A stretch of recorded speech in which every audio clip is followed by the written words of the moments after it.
Sono quasi tutti programmati per rogatoria gli interrogatori di garanzia dei 46 destinatari delle ordinanze di custodia cautelare in carcere, la maggior parte delle quali emesse per il reato di associazione per delinquere di stampo mafioso.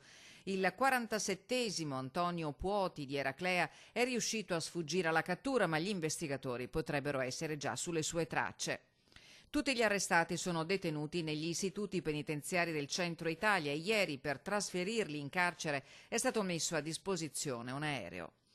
Il sindaco di Eraclea è difeso dall'avvocato Alessia Cavezzan di San Donà di Piave, oggi irraggiungibile. Il referente del clan dei Casalesi in Veneto, Luciano Donadio, è assistito dall'avvocato Renato Alberini, presidente uscente della Camera Penale di Venezia. Donadio deve rispondere di 68 ipotesi di reato. Suo difensore di fiducia in passato è stata l'attuale presidente della Camera Penale veneziana, Anna Maria Marin, finita a sua volta nell'inchiesta con l'accusa di favoreggiamento perché, da avvocato storico di Luciano Donadio, avrebbe violato atti coperti da segreto in quanto seguiva altri presunti malavitosi della zona da anni. Non risultano al momento provvedimenti disciplinari nei suoi confronti.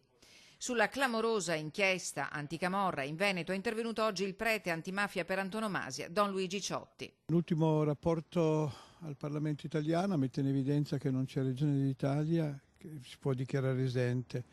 Le mafie sono profondamente cambiate, sono molto più flessibili, sono reticolari, hanno creato rete tra di loro. Oggi è molto forte la famosa area grigia, questa commistione tra legale e illegale. Quindi dobbiamo riflettere. Non dobbiamo fare sopravvalutazioni né sottovalutazioni, prendere coscienza che il problema c'è. Sempre di oggi la richiesta dei deputati veneti del Carroccio di programmare a stretto giro una missione nella nostra regione della Commissione parlamentare antimafia.